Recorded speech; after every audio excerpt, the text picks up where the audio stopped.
Welcome back to the dojo. This is a green belt lesson. I will assume you can write a class, write an interface, and hand one class to another through that interface, because the white belt lessons covered exactly that. I will assume nothing beyond it. In particular, you do not need to have used a dependency injection container. We will not use one anywhere in this lesson, and by the end, you will know why that is not the same subject. Here is a class that decides which library loans are overdue. Look at the first line inside it. It builds the thing it depends on, itself, in a field initializer. And a few lines down, it asks the machine what today's date is. Both of those lines are completely ordinary. Both of them compile. And between them, they have welded this class to one database and to one day, the day you happen to run it. And there is nothing you can do about either of them from outside. Run it, and it tells you 4 of 4 loans are overdue. That is true. It is also the only thing this class will ever tell you.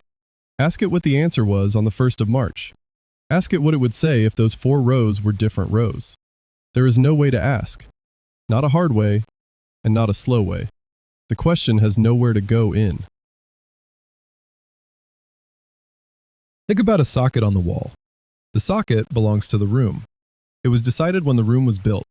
It is one shape, and anything that wants power in that room is made to fit it.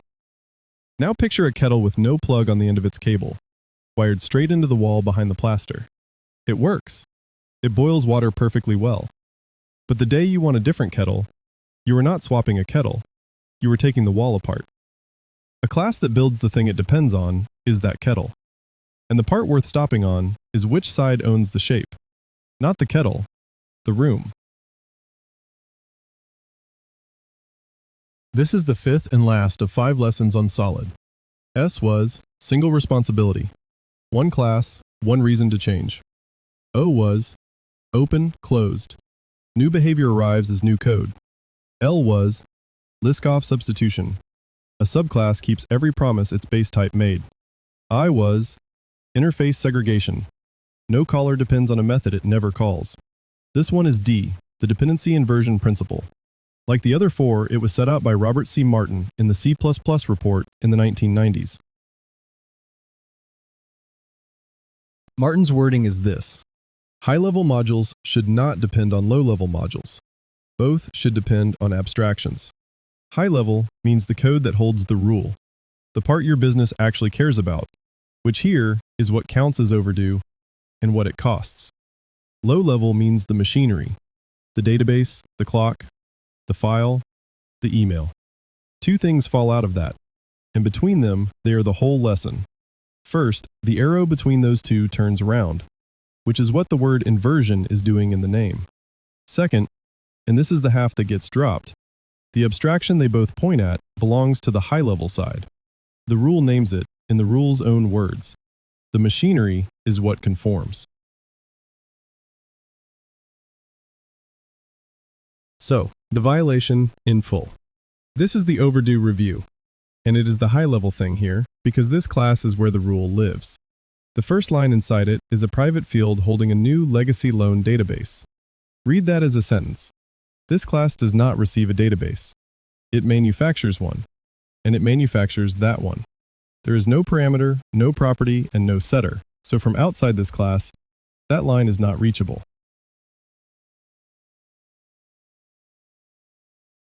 Here's what it built. A loan database with 4 loans in it and a due date on each. In a real system, that is a connection, a query, and a network hop. Here it is a list, because the lesson is about which way the dependency points and not about SQL. And notice that nothing in this file is wrong. It is a perfectly reasonable database class. The problem is not in here at all, which is worth saying out loud, because when this eventually bites somebody, this is the file they go and open. And here's the second wire, the one almost nobody counts as a dependency. DateTime.Today. It looks like reading a value. It is not. It is a call out to the operating system from the middle of a business rule, and it is every bit as hardwired as the database above it. If your rule is that a book is late the day after it was due, then today is an input to that rule. This line means the input arrives from somewhere you cannot reach. Draw the arrows, and the shape of the problem is right there. The review points at the database because it names that type and constructs it. The review points at the clock because it calls it. So the half of your system that holds the rule depends on two pieces of machinery, and the machinery depends on nothing at all. That is upside down. It means the important half cannot be compiled, moved, or reasoned about without dragging the unimportant half along behind it. Here's the test somebody is going to want, and here is why they will not be writing it. Given a book that was due on the 25th of February, when it is the 1st of March, the fine should be 40 pence. Every noun in that sentence is a value you would need to set. The book, the due date, the day it is. You can set none of them. The loans come out of a field initializer, so the only way to change them is to edit the class you are testing. And the only way to change today is to change the clock on the machine, which changes it for every other test in the run. Run it. 4 of 4 overdue, as at today. That number is correct, and it is the entire capability of this class. Run it again tomorrow, and you get the same answer for a different reason. Run it back in February, and you would have got a different answer. And nothing on that line would have told you which of the two runs was the one you meant. And the compiler has no opinion about any of this. There is no rule in C# that says a class may not build its own collaborators.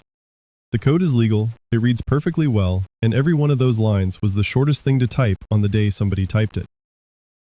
That is what makes this letter hard to see coming. Nothing here looks like a mistake.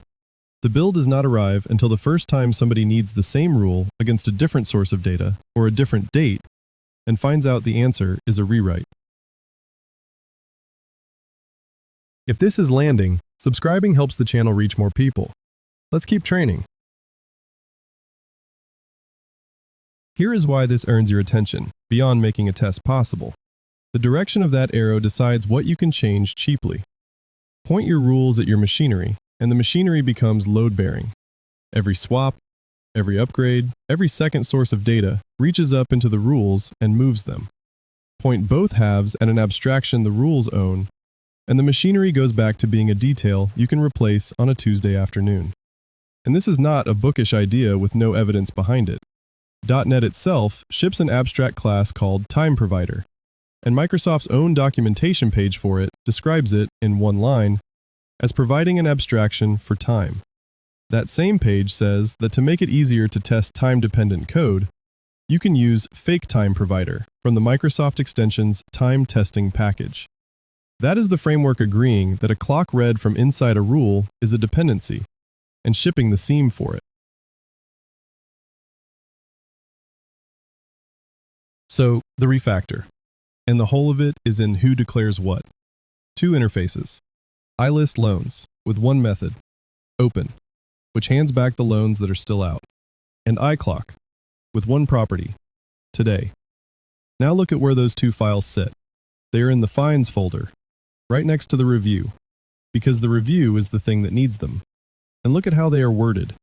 Not get rows, not execute query, not date time offset, open loans, and today.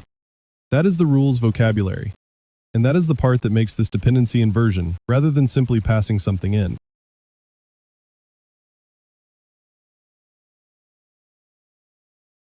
And here's the review now. The database has gone from the field initializer. DateTime has gone from the method. What is left is a constructor that takes the two things this class cannot work without and names them in its own language. Read that constructor as documentation, because that is what it has become. This class needs a list of open loans, and it needs to know what day it is. That is the whole truth about what it touches.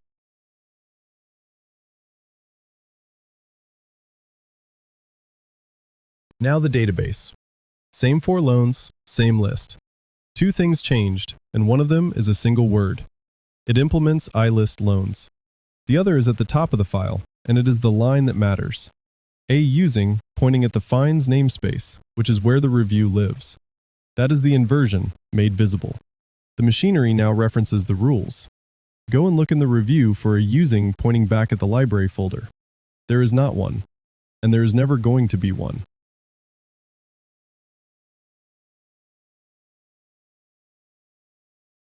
The clock is two small classes and about 8 lines between them.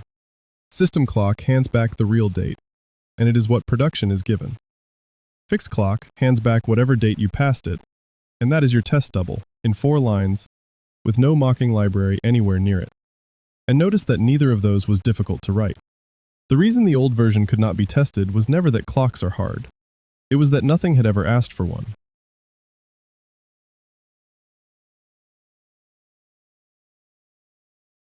And here is the only place in the whole program that knows both halves. Program.cs. It builds a database, it builds a clock, and it hands them to the review. This is what people mean by a composition root. One place where the concrete things get chosen, pushed as far out to the edge as you can get it. Everything inside deals in the abstractions. And notice what is not here. No container, no registration, no framework of any kind. Dependency inversion is not a library. It is which way the arrow points. And you can have it with a constructor and a main method.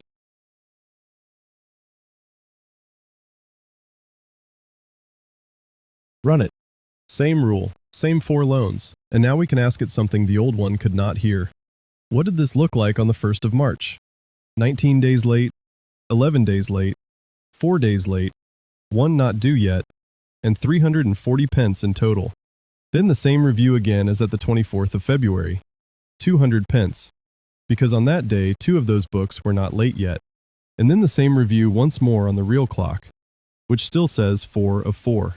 3 different answers out of 1 rule, and the rule was not touched between them.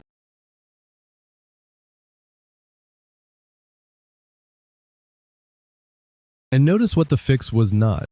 Nobody added a layer. There is no container, no service locator, no factory, and no abstraction sitting on top of an abstraction. 2 interfaces were declared next to the code that needed them, and 2 classes that already existed were told to implement them. The database kept its rows. The review kept its arithmetic. The total on screen is the same total it always was. The only thing that moved was the direction of 1 arrow. Now the failure on the other side. And this one is everywhere once the idea lands. If pointing at an abstraction fixed that, then point at abstractions for everything. Every collaborator gets an interface. Nothing can ever be welded to anything again by construction. Watch what that actually costs. Here is the same feature built that way. An interface for counting the days late, one for the charge per day, one for formatting the money, one for building the line of text, and a factory interface so that something else can make the review. Every one of those is a real interface with exactly 1 implementation behind it, and every one of them is a file, a name, a registration, and a jump for anybody reading. And here's the constructor. 6 parameters. Try reading that one as documentation, the way you could read the 2-parameter version a minute ago. You cannot. It describes plumbing. And it is worse than that, because 4 of those 6 are arithmetic. Counting the days between 2 dates has 1 right answer and will never have a second implementation, and neither will multiplying by 10. The 2 that were genuinely worth inverting are still in there, the loans and the clock, but they are now standing in a queue behind 4 that were not. So here's the test, and it is 1 question. What would the second implementation be? If you can name it, a database and a list in memory, a real clock and a fixed one, a payment provider and its sandbox, then that interface is a seam, and it earns its keep. If you cannot name one, and you are not crossing a boundary you actually own, then the interface is a jump with nothing on the other side of it. Invert where you would substitute. Everywhere else, just call the thing. First mistake, and on this letter, it is the big one. Dependency inversion is not the same thing as a dependency injection container. Everything in this lesson was done with a constructor and a main method and no container anywhere. It works the other way round too. You can register every class you own in a container and still have every one of your rules pointing straight at your machinery. A container hands things in. Inversion is about who owns the shape of what gets handed in. Second, an interface sitting beside its only implementation, named after it, is usually not an inversion. If you have a user service, and next to it, an iUser service with the same members in the same order, ask who wrote that interface. If it was written by reading the class and copying its method list, then the abstraction belongs to the detail, and the arrow has not moved at all. It has just grown a stop along the way. An abstraction that is worth having is shaped by what the caller needs and named in the caller's language. Third, and it is the one that makes people miserable the first week they meet this. The word new is not banned. You create lists, records, dates, strings, and value objects with new all day long, and none of that is a dependency in the sense we mean here. This principle is about collaborators, the things your class talks to that reach outside it, the ones you would ever want to substitute. A lone is not a collaborator. A lone database is. So, to recap, high-level modules should not depend on low-level modules, and both should depend on abstractions. The arrow turns round, and the abstraction belongs to the side that holds the rule, named in that side's own words. Do it where you would genuinely substitute something, and leave the rest alone. And here is this week's drill. Open one class in your own code that holds a real business rule, and find every line in it that reaches outside the class. A new, a static call, a date, a file, a connection. Write that list down.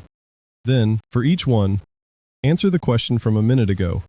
What would the second implementation be?